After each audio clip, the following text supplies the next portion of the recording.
Hello everyone, welcome to think legal with Amandeep.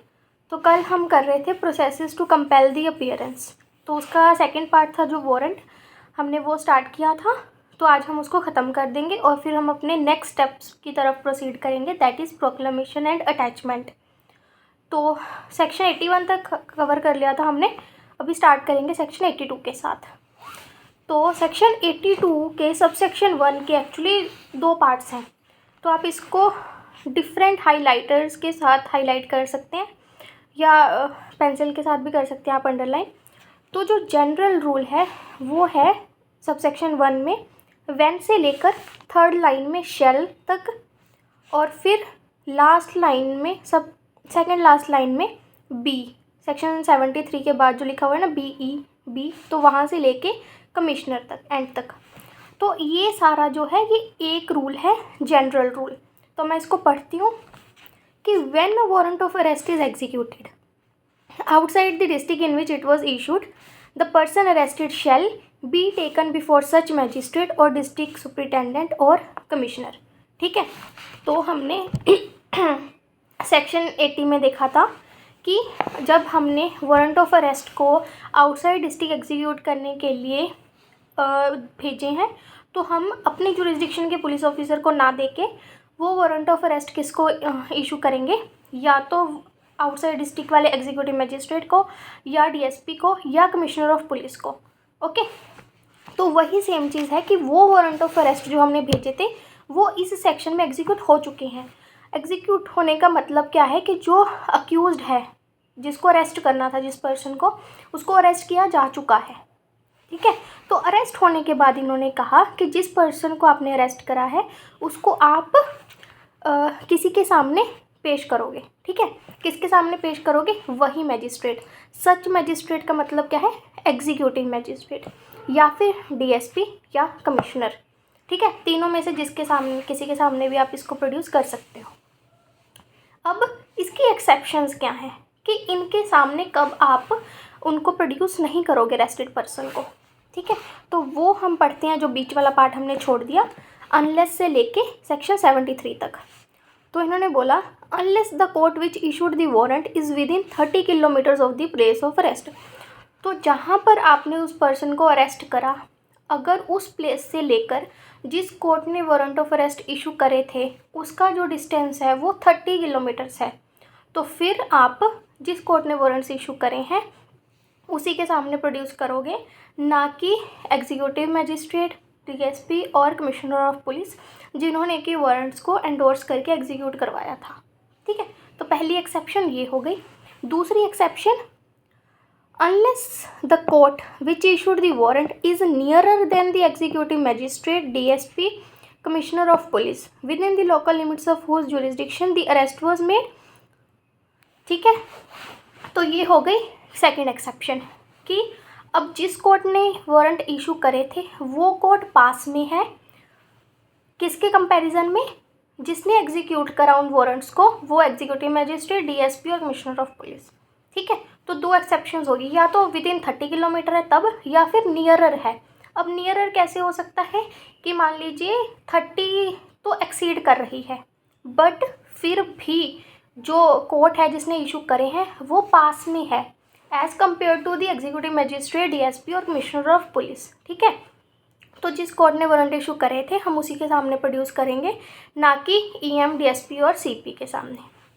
फिर third exception आ गई, unless security is taken under section 73।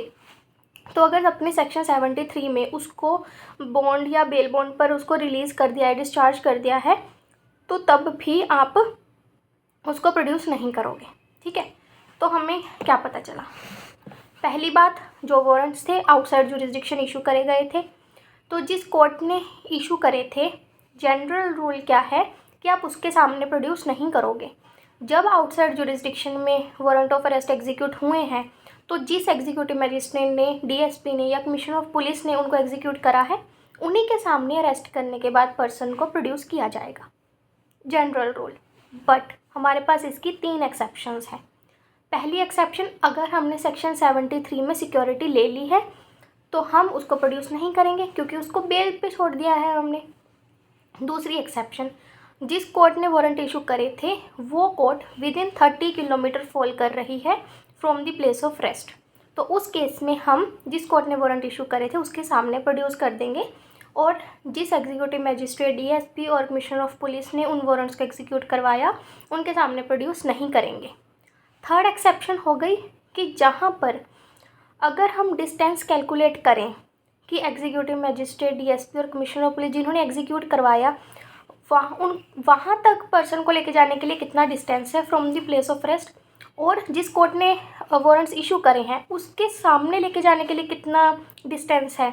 तो अगर जिस कोर्ट ने वारंट इशू करे वो पास में है तो हम उसके सामने प्रोड्यूस कर देंगे। बट यहाँ पर क्या होगा कि ये 30 किलोमीटर वाली लिमिट एक्सीड होगी, तभी दूसरी एक्सेप्शन लगेगी। फॉर एग्जांपल, जिस एग्जीक्यूटिव मजिस्ट्रेट, डीएसपी और कमिश्नर ऑफ पुलिस ने वारंट्स को एग्जीक्यूट करवाया वो 70 किलोमीटर दूर है, बट जिस कोर्ट ने वारंट्स इशू करे हैं वो विद इन 50 किलोमीटर है। तो हमारी जो सेकेंड एक्सेप्शन थी कि विद इन 30 किलोमीटर होगी तब हम उस कोर्ट के सामने प्रोड्यूस करेंगे, तो वो तो एप्लीकेबल नहीं है। बट हमारी दूसरी एक्सेप्शन एप्लीकेबल है कि वो कोर्ट पास में है as compare to the EM, DSP और कमिश्नर ऑफ पुलिस। ठीक है, आई होप आपको समझ आ गया होगा। अब अगर आपको नहीं समझ आया हुआ तो इसी को बार बार सुन लेना तो समझ आ जाएगा। फिर subsection 2, on the arrest of any person refer to in subsection 1। जब सबसेक्शन 1 में अरेस्ट हो गई है पर्सन की, the police officer shall फोर्थविथ give the information regarding such arrest and the place where the arrested person is being held to the designated police officer in the district and to such officer of another district where the arrested person normally resides। तो अगर आपने outside jurisdiction किसी person को arrest करा है तो वो person जहाँ पर रहता है, जिस डिस्ट्रिक्ट में ऑर्डिनरली रिजाइड करता है, तो आप वहाँ के जो डेजिग्नेटेड पुलिस ऑफिसर्स हैं उनको भी इन्फॉर्म करोगे।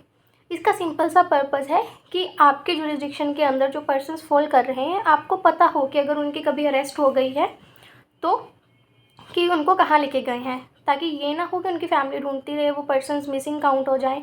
ठीक है, तो इसलिए हम जो अरेस्टेड पर्सन्स हैं उनके बारे में जहाँ पर वो नॉर्मली रिजाइड करते हैं वहाँ की पुलिस को इन्फॉर्म करते हैं। उसके बाद आ गया हमारे पास section 83, procedure by magistrate before home such person arrested is brought.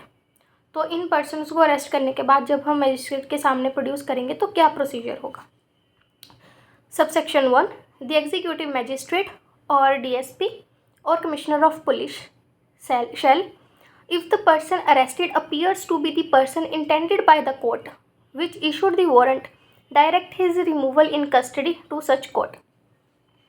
ठीक है, outside jurisdiction warrant of arrest execute होने थे, वारंट ऑफ अरेस्ट एग्जीक्यूट हो चुके हैं, उस पर्सन को पुलिस ने अरेस्ट कर लिया, अब उसको मैजिस्ट्रेट के सामने प्रोड्यूस किया। तो जब उसको मैजिस्ट्रेट के सामने प्रोड्यूस करा तो मैजिस्ट्रेट को लगा कि हाँ ये वही पर्सन है जिसकी अरेस्ट के लिए हमारे पास वारंट ऑफ अरेस्ट आए थे। तो वो मैजिस्ट्रेट क्या करेगा, जिस कोर्ट ने वारंट ऑफ अरेस्ट इशू करे थे उसको उस पर्सन की जो कस्टडी है वो भेज देगा। ठीक है, तो यहाँ पर जो लिखा हुआ है सच कोर्ट, तो सच कोर्ट का मतलब है the court which issued the warrant of arrest. Okay, क्योंकि ये हमें इसलिए ज़रूरी था कि जिस कोर्ट ने वारंट ऑफ अरेस्ट भेजे हैं उसको अपीयरेंस तो अपने सामने ही कंपेल करनी थी, बट उसकी जुरिस्डिक्शन में पर्सन फॉल नहीं कर रहा था, इसीलिए हमने आउटसाइड जुरिस्डिक्शन भेजे थे वारंट ऑफ अरेस्ट एग्जीक्यूट होने। तो अब वो एग्जीक्यूट हो गए हैं तो उस पर्सन को हमारे पास ही तो भेजना है आपको अरेस्ट करके, अपने पास थोड़ी रखना है। तो इसलिए वही चीज़ इन्होंने बस ले डाउन कर दी कि वो एग्जीक्यूटिव मजिस्ट्रेट जिसके सामने प्रोड्यूस करा जाएगा, चाहे executive magistrate, DSP, commissioner of police है, वो सब क्या करेंगे, जिस कोर्ट ने वारंट ऑफ अरेस्ट इशू करे थे उसके पास उस पर्सन को भेज देंगे, प्रोवाइडेड दैट। अब इसकी एक्सेप्शन क्या है कि कब नहीं भेजेंगे वो, provided that if the offence is bailable. अब ऑफेंस क्या है, बेलेबल है। बेलेबल ऑफेंसेस में जो बेल होती है वो as a matter of right मिलती है आपको, चाहे आप पुलिस से ले लो चाहे आप कोर्ट में आके ले लो, आपको बेल मिलेगी उन ऑफेंसेस में। And such person is ready and willing to give bail to the satisfaction of the magistrate, DSP और कमिश्नर ऑफ पुलिस, और a direction has been endorsed under section 73 on the warrant, and such person is ready and willing to give the security required by such direction, तो the magistrate, DSP, commissioner shall take such bond और security as the case may be and forward the bond to the court which issued the warrant. सीधी सी बात है, offence bailable है, person ready है to give the bail, या फिर non bailable offence था बट वारंट में एंडोर्समेंट लिखी हुई है कि अगर वो बेल बॉन्ड भरने के लिए आपको ऑफर करे तो आप बेल बॉन्ड एक्सेप्ट कर सकते हो और उसको फिर भी बेल पर रिलीज़ कर सकते हो। तो इन दोनों केसेस में पहला केस ऑफेंस बेलेबल है and person ready and willing है to execute the bail bond. दूसरी कि वारंट जो ऑफेंस है वो नॉन बेलेबल है, पर जो वारंट है उनमें एंडोर्समेंट लिखी गई है कि अगर पर्सन बेल बॉन्ड या सिक्योरिटी देना चाहे तो आप उससे बेल बॉन्ड और सिक्योरिटी लेकर उसको वहाँ रिलीज़ कर सकते हैं और उसको आपको अरेस्ट करने की ज़रूरत नहीं है। तो इन दोनों केसेस में फिर जो एग्जीक्यूटिव मजिस्ट्रेट, डीएसपी और कमिश्नर ऑफ पुलिस होंगे वो क्या करेंगे, उस पर्सन को बेल बॉन्ड और सिक्योरिटी लेकर रिलीज़ कर देंगे और उसको अरेस्ट नहीं करेंगे।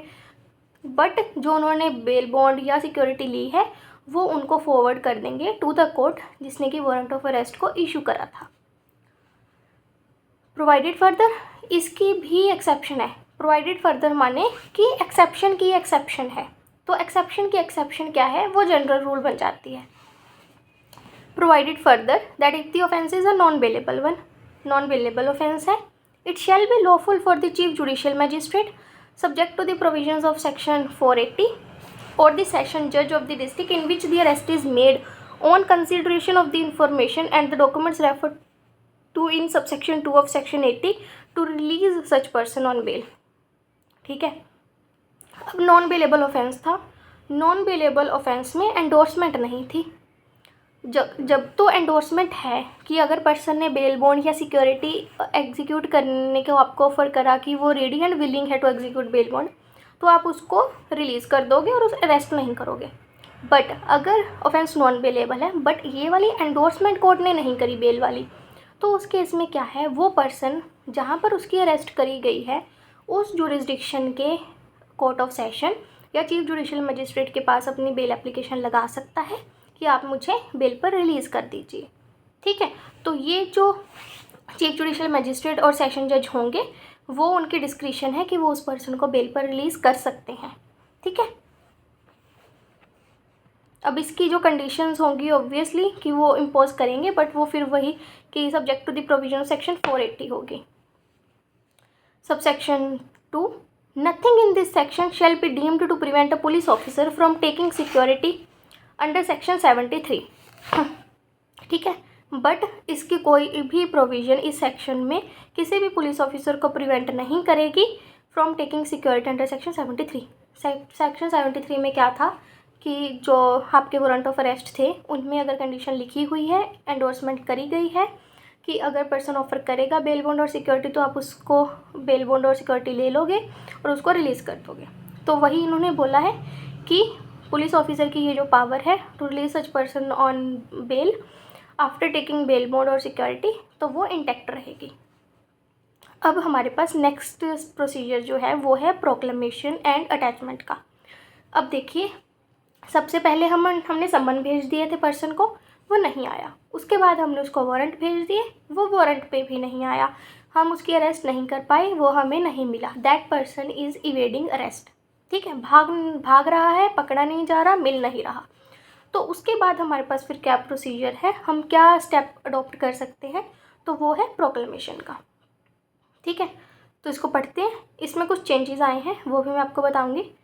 Section 84, proclamation for person absconding. Absconding जो भाग रहा है, तो जो पर्सन भाग रहा है उसके लिए हम क्या करेंगे, प्रोक्लेमेशन करेंगे, एक अनाउंसमेंट करेंगे एक तरह से।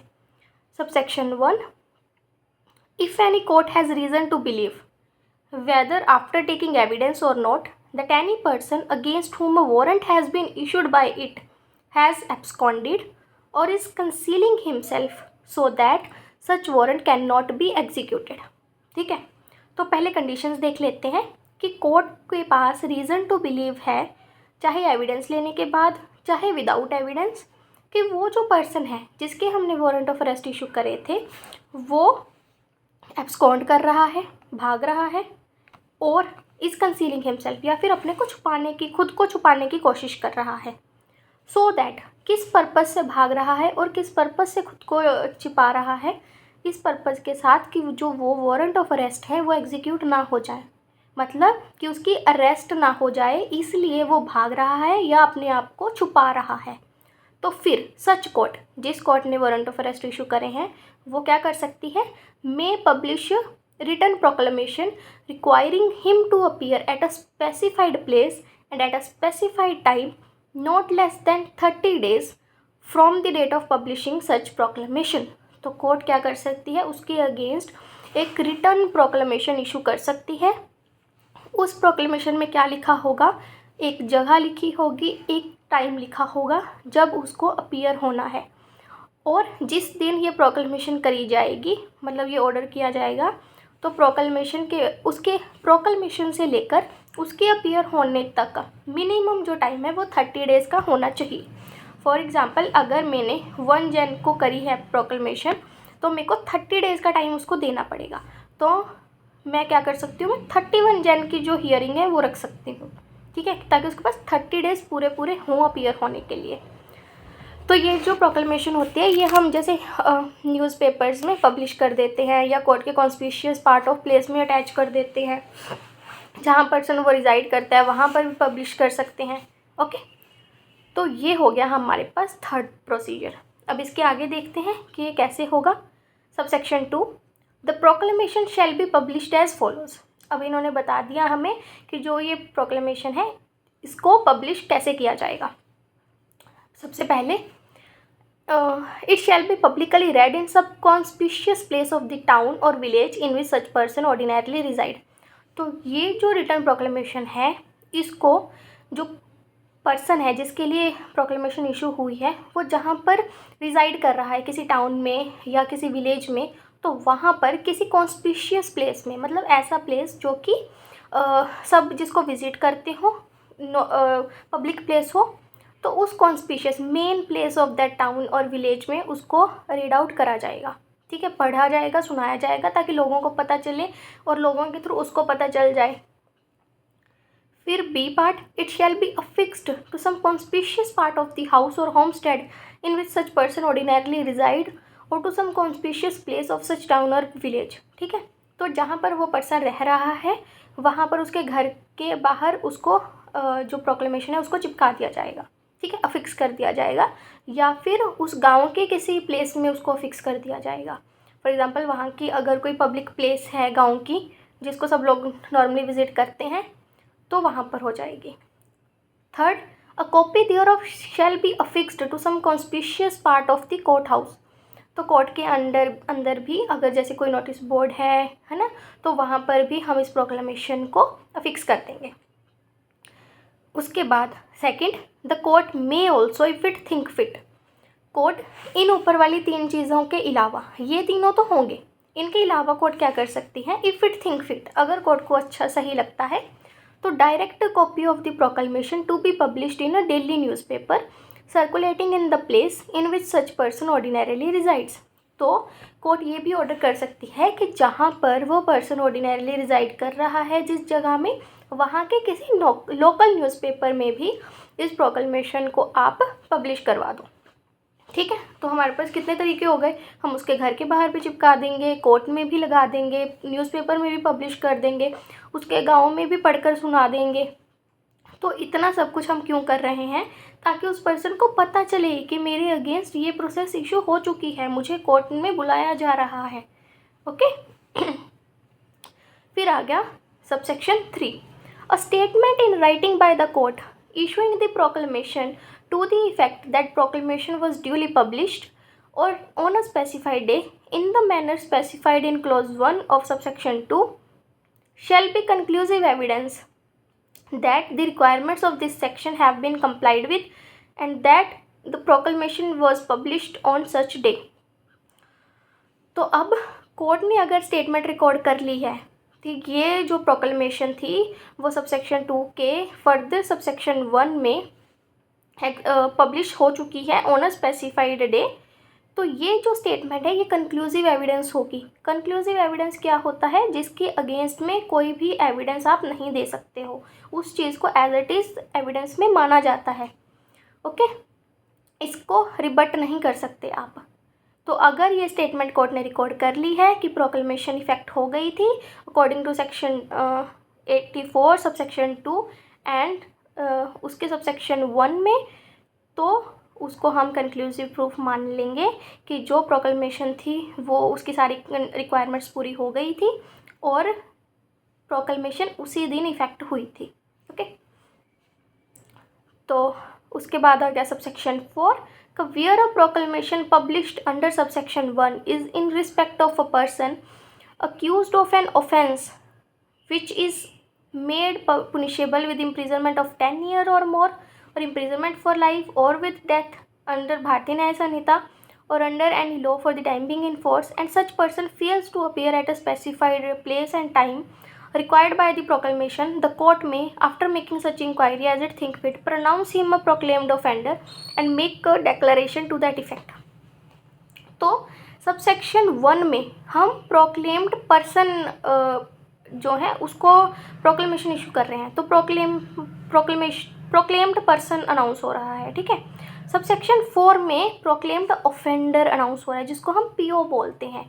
तो सबसेक्शन में पीओ के साथ डील नहीं कर रहा, वो एक तरह से पीपी के साथ डील कर रहा है, प्रोक्लेम्ड पर्सन है वो। सबसेक्शन 4 में प्रोक्लेम्ड ऑफेंडर है, तो ये दोनों में डिफरेंस है। प्रोक्लेम्ड ऑफेंडर हम किसी पर्सन को तब अनाउंस करेंगे जबकि हमने जो उसको प्रोक्लेमेशन करी है वो प्रोक्लेमेशन है फॉर सम ऑफेंस, और वो जो ऑफेंस है वो पुनिशेबल है विद डेथ, लाइफ इम्प्रिजनमेंट या फिर 10 साल से ज़्यादा की पुनिशमेंट है। तो कहने का मतलब कि अगर 10 साल से कम का ऑफेंस है तो उसके लिए हम पीओ डिक्लेयर नहीं करेंगे, प्रोक्लेम्ड ऑफेंडर डिक्लेयर नहीं होगा, उसके लिए सिर्फ प्रोक्लेम्ड पर्सन होगा। बट अगर 10 साल से ज़्यादा का ऑफेंस है तो उसके लिए होगा प्रोक्लेम्ड ऑफेंडर। ओके, सो इसमें चेंज आया है। एक्चुअली ये जो प्रोविज़न है हमारे पास सीआरपीसी में, ये इसका जो काउंटर पार्ट प्रोविज़न थी उसमें कुछ ऑफेंसेस प्रोवाइड करे हुए थे कि अगर ये ऑफेंसेस के साथ वो पर्सन को अक्यूज़ करा गया है तब उसको प्रोक्लेम्ड ऑफेंडर अनाउंस करेंगे, अदरवाइज़ नहीं करेंगे। तो यहाँ पर इन्होंने जो स्कोप है वो वाइड कर दिया। इन्होंने क्या कर दिया कि अगर 10 साल से ज़्यादा वाला कोई भी ऑफेंस है तो वो हम उसको प्रोक्लेम्ड ऑफेंडर अनाउंस कर सकते हैं। फिर आ गया subsection 5, the provisions of subsection 2 and 3 shall apply to a declaration made by the court under subsection 4 and as they apply to proclamation published under subsection 1। अब हमने सबसेक्शन 2 and 3 में बताया था कि प्रोसीजर क्या होगा। 2 में हमने बताई कि उसकी जो कंडीशंस हैं वो क्या होंगी, और 3 में हमने बताया कि कंक्लूसिव एविडेंस उसको माना जाएगा। तो इन्होंने बोल दिया कि सबसेक्शन 4 में जो हम प्रोक्लेम्ड ऑफेंडर डिक्लेयर कर रहे हैं पर्सन को, तो ये प्रोक्लेमेशन भी वैसे ही होगी जैसे कि सबसेक्शन 2 और 3 में लिखा गया है। ठीक है, तो हम आज इतना करते हैं, बाकी हम कल करेंगे। तो ये इतना इम्पोर्टेंट क्यों है? प्रोक्लेम्ड ऑफेंडर पर्सन अगर अनाउंस हो गया तो क्या हो जाएगा उससे? तो अगर आपके अगेंस्ट प्रोक्लेमेशन इशू हो गई है और तब भी आप अपीयर नहीं हो रहे तो ये ऑफेंस है। ऑफेंस है ये अंडर सेक्शन 209 ऑफ भारतीय न्याय संहिता। ठीक है, तो अगर आप अपीयर नहीं होगे तो आपके अगेंस्ट एक सेपरेट चार्ज लग जाएगा कि आप प्रोक्लेमेशन पर भी अपीयर नहीं हुए। ओके, और ये जो 10 ईयर्स की प्रोविज़न है कि 10 ईयर्स और मोर के साथ पुनिशेबल होना चाहिए या लाइफ इम्प्रिजनमेंट, ये डेथ, ये अंडर भारतीय न्याय संहिता भी हो सकती है या फिर किसी और लोकल और स्पेशल लॉ के अंदर भी हो सकती है। एक और चीज़ जो आपको ध्यान रखनी है कि यहाँ पर जो प्रोक्लेम्ड ऑफेंडर अनाउंस करने की पावर है ये कोर्ट के पास है। ओके, बट स्टेट गवर्नमेंट के पास भी पावर है कि वो किसी पर्सन को प्रोक्लेम्ड ऑफेंडर अनाउंस कर सकती है। तो जो स्टेट गवर्नमेंट की पावर है किसी पर्सन को प्रोक्लेम्ड ऑफेंडर अनाउंस करने की, उसको हम यहाँ पर रिस्ट्रिक्ट नहीं कर रहे।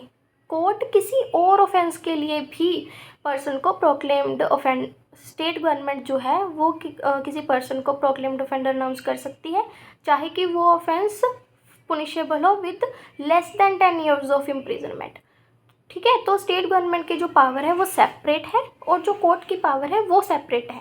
हम यहाँ पर जो पढ़ रहे हैं वो सिर्फ कोर्ट की पावर के साथ डील कर रहे हैं। ठीक है, तो आप इसको पढ़ लेना एक बार और अच्छे से। अगर कोई डाउट हो तो you can ask me. Okay, so thank you so much guys.